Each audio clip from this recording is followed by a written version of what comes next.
Hello dear students, welcome back to our YouTube channel defacto classes. Dear students, आज की video के अंदर हम एक इंपॉर्टेंट टॉपिक डिस्कस करने वाले हैं जिसका नाम है फंक्शनली डिपेंडेंस। यानी कि ये जो फंक्शनली डिपेंडेंस है ये क्या होती है। आप इसको डिपेंडेंस भी कह सकते हो या फिर नॉन इंडिपेंडेंस भी कह सकते हो। यानी कि जैसे राइट और रॉन्ग होता है, अगर कोई राइट नहीं है मतलब राइट नहीं है, नॉट राइट का मीनिंग क्या हो जाता है, रॉन्ग। ऐसे ही तो इस टाइप का कंसेप्ट है ये एक ही चीज है, कहीं इसमें कंफ्यूज हो जाओ सर ब्रैकेट में ये क्यों लिखा, इसका अर्थ यही है। नॉन इंडिपेंडेंस का मीनिंग होता है डिपेंडेंस, ठीक है ना। अब पहले बुक के अकॉर्डिंग डेफिनेशन देखेंगे, फिर मैं पर्टिकुलर आपको एग्जांपल और क्वेश्चन से मैं आपको बताऊंगा भी इस पे आपने कैसे फोकस करना है, कैसे ही आपको समझ में आएगा। 100% श्योरिटी है, वीडियो एंड तक देखना, आप 100% समझ के जाएंगे। पहले बुक वाली डेफिनेशन क्लियर कर देते हैं, उसके बाद फिर हमारे वाले पे आते हैं, एग्जाम्पल्स पे और रियल लाइफ एग्जाम्पल्स पे। तो बुक वाली डेफिनेशन है जो, वो क्या कहती है, अभी आपको लग रहा होगा सर डिपेंडेंट इंडिपेंडेंट पढ़ चुके हैं, बहुत आसान होगा। इतना भी आसान नहीं है, ध्यान से समझिए। The M function u1 u2 and u3 so on um, M function है ऑफ एन इंडिपेंडेंट वेरिएबल, और एन कितने हैं इंडिपेंडेंट वेरिएबल हैं, are said to be functionally dependent. इसको फंक्शनली डिपेंडेंट कब बोलते हैं, if there exist a relation. कौन सा रिलेशन, कि F of u1 u2 so on un की वैल्यू क्या हो, 0। ठीक है ना, इसको बंद कर दिया गया है, तो ये इंपॉर्टेंट है। अब ये तो होगी डेफिनेशन, अब इसमें से कुछ भी नहीं समझ में आया।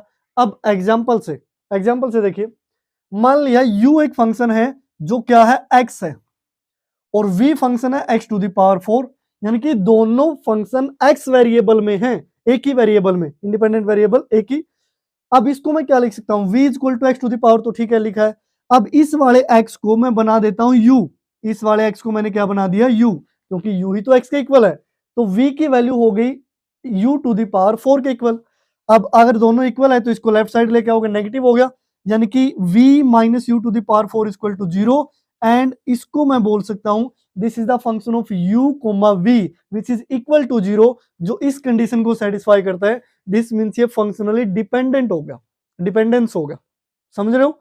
अब उसके बाद एक और छोटा सा एग्जांपल, अब कुछ भी लिख सकते हैं, बहुत सारे एग्जांपल है, ये जरूरी नहीं है कि बुक वाले लिखे, आप अपनी मर्जी से कुछ भी डाल दो। u is the function equal to sine X, u की वैल्यू साइन एक्स के इक्वल है। v मैंने लिख लिया साइन स्क्वायर एक्स, ठीक है भी, मैंने v को लिखा साइन स्क्वायर एक्स, इस साइन एक्स की जगह मैं u लिख सकता हूं, तो v equal to U square हो गया। अब यहां नेगेटिव लेके आओगे, v minus U square equal to 0, this means this is also the function of u and v which is equals to 0। ठीक है ना, this means this functions are functional dependence, ठीक है ना, फंक्शनली डिपेंडेंस। अब ये तो है एक बुक की रटी रटाई डेफिनेशन। अब आते हैं हमारे वाले पे, हमारा वाला क्या कहता है वो समझिए। पहले मैं थोड़ा सा 1-2 का बता देता हूं। जब हम छोटे बच्चे थे, यानी कि बच्चे तो अब भी हैं, लेकिन फिर भी 11th-12th लेवल पे हमें क्या बताया जाता था कि y इज इक्वल टू, अगर x प्लस 3 कोई फंक्शन लिखा है, y is equal to X plus 3, जैसे डेरिवेटिव इंटीग्रेशन में हम करते हैं, वहां हमें बताया जाता था हियर x है जो, वो है इंडिपेंडेंट वेरिएबल, इंडिपेंडेंट वेरिएबल, और जो y है डिपेंडेंट वेरिएबल। y कैसा है, डिपेंडेंट वेरिएबल। ये चीजें आप लोग पढ़ चुके हैं, यानी कि x की वैल्यू पे डिपेंड करता है y। अगर हमने x की जगह 0 पुट कर दिया then y equal to 3, if you put x equal to 1 then y equal to 4। इस तरीके से ये छोटी क्लासों में होता था। अब बात करते हैं फंक्शनल डिपेंडेंसी की, जैसे जिसको मैं लिखूंगा एफ डी से, इससे लिखेंगे एफ डी से, यानी कि फंक्शनली डिपेंडेंस। मान लिया x टू y है, x टू y लिखा गया है, जहां x को हम बोलते हैं डिटर्मिनेंट, x को क्या बोलते हैं, डिटर्मिनेंट, y को बोलते हैं डिपेंडेंट, y क्या है भाई, डिपेंडेंट है, ठीक है ना। Function x determiner of y, x determiner of y, तो this means y is called dependent and x is called determinant. ये चीज आपने ध्यान रखनी है। अब एक एग्जांपल से इसको समझते हैं जो बड़ा आसान सा है। मान लिया मैंने यहां पे लिख लिया x रिलेशन वाई, एक्स का वाई के साथ रिलेशन लिख लिया। सिंपल सा मैंने एक टेबल क्रिएट कर लिया यहां, जहां हम एक्स और वाई की वैल्यू लिखेंगे, एक्स और वाई में कुछ रिलेशन होगा। ध्यान से समझना, मैंने लिखा एक्स को 0, देन वाई इक्वल टू 3। अब आप बोलोगे सर इसमें तो नहीं रख रहे, नहीं नहीं नहीं, ये बिल्कुल अलग कंसेप्ट है, ये हटा दिया बस, ये तो वैसे बताने के लिए था। एक्स पे रखा 1 पे 2, 2 पे मान लिया 3, 3 पे 5, फिर उसके बाद एक और मैं 1 रख देता हूं, 1 पे ये फिर 4 हो रहा है, फिर मान लिया 4, 4 पे 6 हो रहा है। अब सो ऑन काफी सारी वैल्यूज हैं, लेकिन जिनमें से कुछ चुनिंदा मैंने लिख ली है। अब आपके माइंड में एक क्वेश्चन आ रहा होगा कि सर आपने 1 पे भी 2 वैल्यू लिखी, 1 पे 4 भी लिखी। यस, आई एग्री, मैंने ये वैल्यू सही लिखी है। अब ध्यान से समझिए, मैं बोलता हूं एक्स की 2 वैल्यू ऐसी चूज करो जो एक जैसी हो, तो आप कहां भागोगे? आप भागोगे इस वाले 1 के पास और इस वाले 1 के पास, दोनों जगह एक्स क्या है? सेम है। फंक्शनल डिपेंडेंसी का अर्थ क्या होता है? If we choose two tuples, if we choose two tuples यानी t1 dot X which is equals to t2x। अब ये आपके माइंड में ये भी आ रहा होगा sir what is tuples? Tuples यानी कि वैल्यूज, बस इनपुट, इसको बोल देते हैं, इतना समझ लो, TOUPLEC। कईयों के तो माइंड में कुछ और ही चल रहा होगा, सर टी का सी कर दो, वो बड़ा अच्छा है। हम अपनी तरफ से नहीं बनाते, भी जो होता है वो आपको बताते हैं, इनकी टपल्स ही है, कपल्स नहीं है। तो अगर ऐसा है, अगर ऐसा है, इफ एंड ओनली इफ, अब हम क्या लिखेंगे? T1 dot Y equal to T2 dot Y. अब आप बोलोगे सर ये क्या चल रहा है? T1x T2y टपल टपल 2 बार लिख दिया, इसका अर्थ समझाते हैं। देखो, मैं बोल रहा हूं x की वैल्यू 1 पे y की वैल्यू 2 है, x की वैल्यू 1 पे y की वैल्यू 4 है। अगर टपल्स यानी कि x में इक्वल हैं दो वैल्यू, दिस मींस y में भी क्या होनी चाहिए? इक्वल होनी चाहिए, तभी जाके हम उसको क्या बोलते हैं? ये किसकी कंडीशन है? फंक्शनल डिपेंडेंसी की ये कंडीशन लिखी है मैंने। अगर यहां इक्वल है x के अंदर, तो y के अंदर भी इक्वल होना चाहिए, तभी बोला जाएगा फंक्शनली डिपेंडेंस, अदरवाइज वो नहीं होगा। अगर यही इक्वल नहीं है, ठीक है ना, अब मैं लिख देता हूं अलग से, if T1 dot X not equal to T2x, T2 dot X, अगर यही इक्वल नहीं है, इनकी सारी यूनिक वैल्यू है, इसका अर्थ क्या होगा? वहां फंक्शनली डिपेंडेंस होगी, 100% होगी, भाई चेक करने की जरूरत नहीं है। वो वाई वाला कंसेप्ट इक्वल आए या ना आए, हमें कोई लेना देना नहीं हो, ये सारी चीजें आपको समझ में आ जाएगी।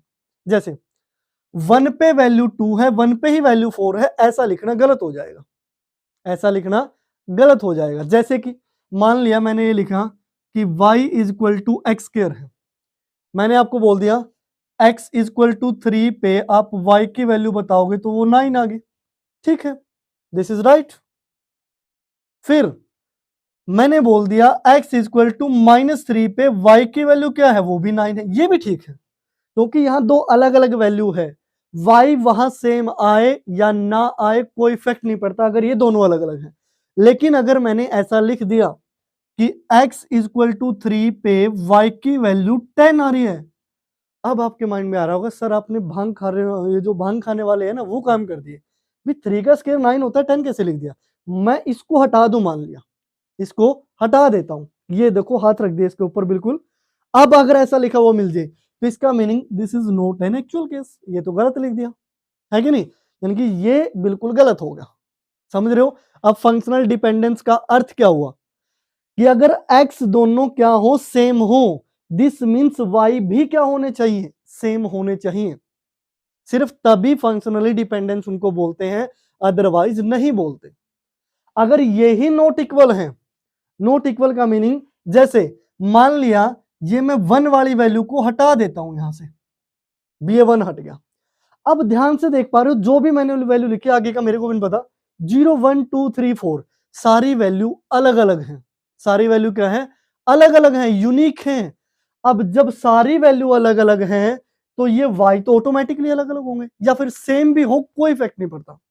कहने का मीनिंग है अगर x दोनों जगह सेम हो और तब जाके y क्या हो, सेम ना हो, सेम ना हो, फिर गड़बड़ हो जाती है।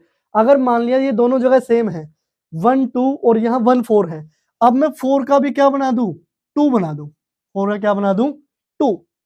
अब आप लोग बोलोगे यस सर ये सही लिखा है, दिस मींस ये फंक्शनली डिपेंडेंट। अब सिर्फ आपको एक केस याद रखना है कि फंक्शनली डिपेंडेंट कब नहीं होगा, जब x की दोनों वैल्यू सेम होने पर। ये तो क्या है, सही है, इसको हम क्या बोलते हैं, फंक्शनली डिपेंडेंट, फंक्शनली डिपेंडेंट।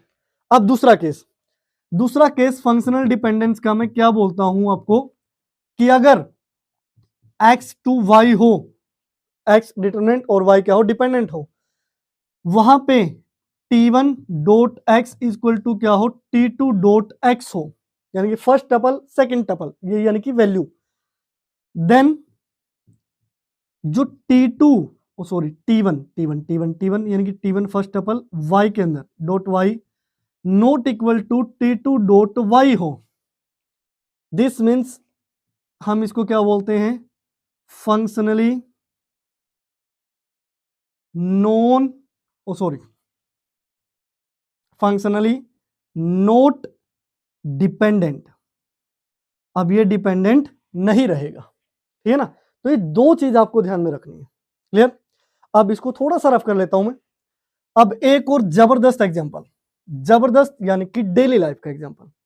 मान लिया मैं कॉलेज में पढ़ा रहा हूं, मैंने बीएससी 6 सेम वालों को बुला लिया और उस क्लास में हैं बच्चे 50। ध्यान से समझना, मैंने क्या किया, बीएससी 6 सेमेस्टर वाले बच्चों को बुला लिया, उसमें बच्चे हैं मान लिया 60 हैं, 60 बच्चे मान लेते हैं, 60 स्टूडेंट हैं। मैंने उनमें से बोला कि रोल नंबर 5 खड़ा हो जाए। क्या बोला, कि रोल नंबर 5 खड़ा हो जाए। अब क्या होगा, कोई भी एक स्टूडेंट खड़ा हो जाएगा क्योंकि रोल नंबर सभी के यूनिक होते हैं। अब ये थोड़े ना वहां 4 हाथ खड़े होंगे, sir my roll number is 5, my roll number is 5, ऐसा तो नहीं होता। रोल नंबर क्या होता है, यूनिक आइडेंटिफिकेशन नंबर, ये समझ लो ऐसे ही, ठीक है ना। तो एक ही बंदा खड़ा होगा। अब कंडीशन बदल देता हूं मैंने बीएससी 6 सेम के बच्चों के अलावा, ठीक है ना, बीएससी 6 सेम के अलावा मैंने बीए वाले भी बुला लिए 6 सेम, या फिर और कोई क्लास ले लो, एमएससी वाले भी बुला लिए भी, ये भी 60 बच्चे हैं, ये भी 60 बच्चे हैं, कुछ भी मान सकते हो आप। तीनों को बुला के ग्राउंड में इकट्ठा कर लिया।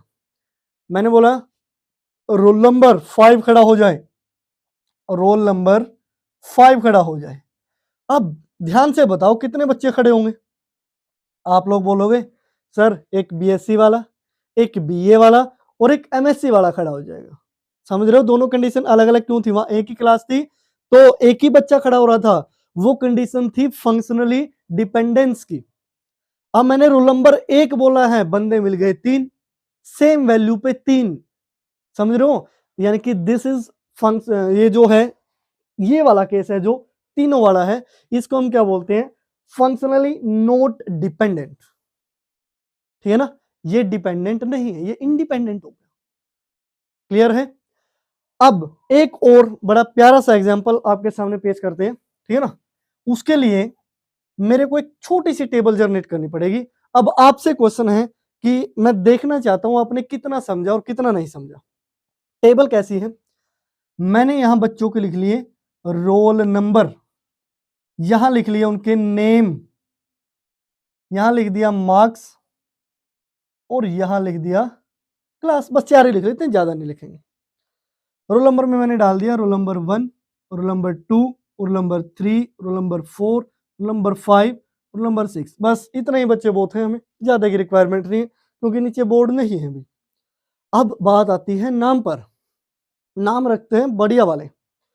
पहला नाम रखा नेहा, ठीक है। दूसरा नाम रखा जानवी, ठीक है ना। अब आप बोलोगे सर ऐसे ऐसे मत रखो, हम कुछ और ही समझ रहे हैं।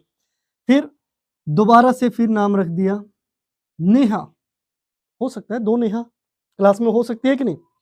उसके बाद जन्नत, नेक्स्ट और कुछ रख लेते हैं, प्रिंस, और फिर एक और जन्नत, ऐसे डाल देते हैं ना। अब उनके मार्क्स डाल देता हूं मैं, 6 नंबर आए, 7 नंबर आए, 8 नंबर आए, इसके भी 6 आए, इसके 8 आए, जन्नत के फिर 10 आए, ऐसे। अब मैं क्लास डाल देता हूं, ये 11th में है छोटे बच्चे, ये 12th में है, ये 11th में है, ये बीएससी कर रहे हैं, ये बीए कर रहे हैं, और ये बीएससी कर रहे हैं। तो मैंने ऐसा लिख दिया।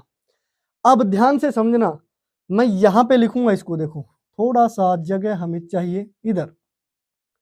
फंक्शनल डिपेंडेंसी आपको चेक करनी है भी क्या होगी।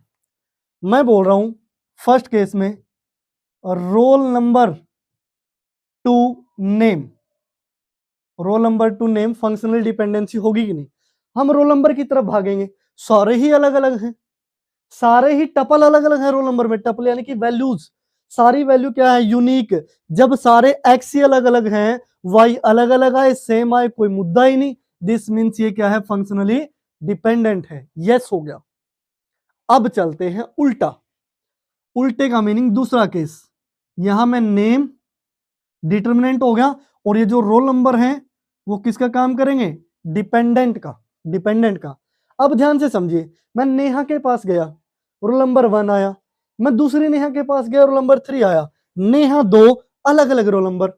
अब आप समझोगे कि सर वो दो अलग अलग है नेहा, लेकिन मैं सिर्फ नाम, हमें क्या पता एक ही के 2 बार लिख दिए गए हो, ऐसा तो कुछ नहीं होता ना, यानी कि वो फंक्शन में तो हम आइडिया लगा लेते हैं। अब आप ये सोचोगे सर नेहा तो दोनों अलग अलग हैं, लेकिन दोनों हो सकता है गलती से लिख दिया गया हो दोनों जगह, तो दोनों नेहा यानी कि सेम है, आगे जाके वैल्यू क्या आ रही है, अलग। मेन मुद्दा ये है समझाने का, दोनों नेहा सेम, वैल्यू आगे जाके अलग। दिस मीन्स यहां आप क्या बोलोगे, ये फंक्शनल डिपेंडेंस नहीं है, फंक्शनल डिपेंडेंस नहीं है।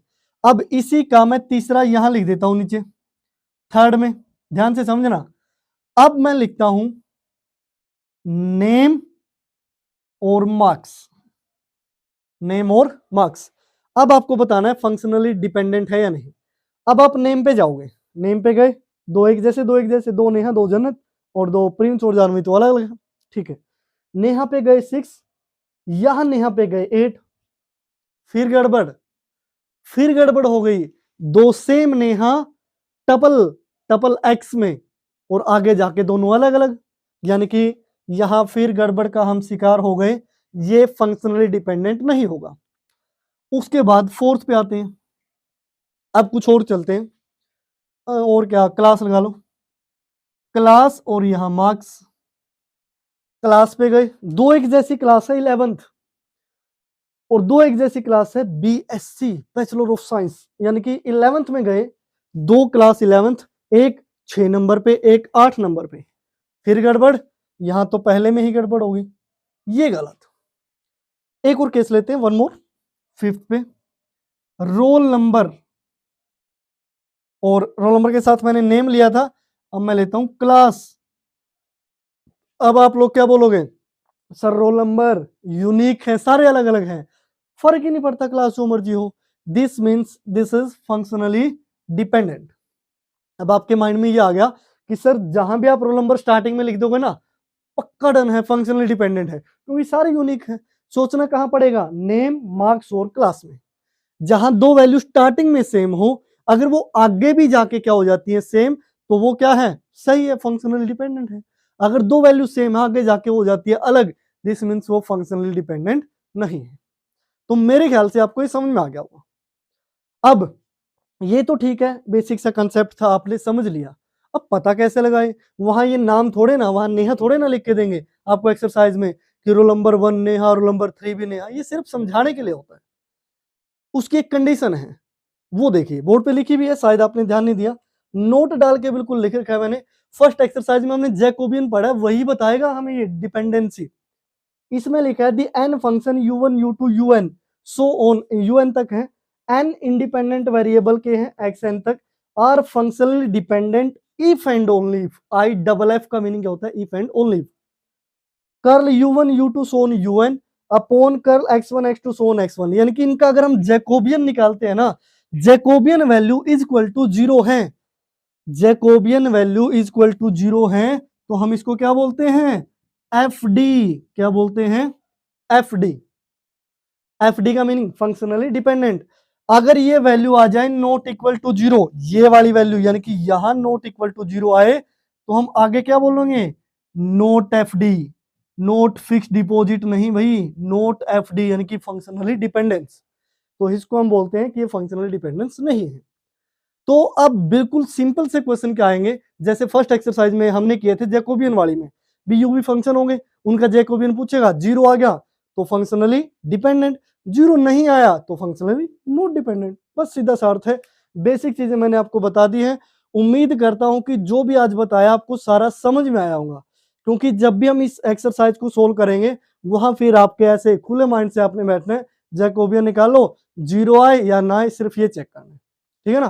क्योंकि लास्ट एक्सरसाइज है फर्स्ट चैप्टर की, इसके साथ एक वीडियो और आएगी, यानी कि जो 1.2 एक्सरसाइज है इसके बाद, तो उसके साथ हमारा फर्स्ट चैप्टर जैकोबियन हो जाएगा कंप्लीट। तो डियर स्टूडेंट्स, आज की वीडियो आपको कैसी लगी ये आप कमेंट सेक्शन में जरूर बताएं। अगर आपको पसंद आई हो तो लाइक करें, कमेंट में जरूर अपने रिव्यू दें, पॉजिटिव नेगेटिव जैसे मर्जी हो, चाहे वीडियो में कोई मिस्टेक हुई हो या कुछ गलत बोला गया हो या आपके अकॉर्डिंग क्या होना चाहिए था, वो सारा आप बता सकते हैं, ठीक है ना। और चैनल से अपडेटेड रहने के लिए इसको सब्सक्राइब करके बेल आइकन को प्रेस कर लें, ताकि नेक्स्ट वीडियो डलते ही आपके पास नोटिफिकेशन आ जाए। तो thank you very much for watching my videos.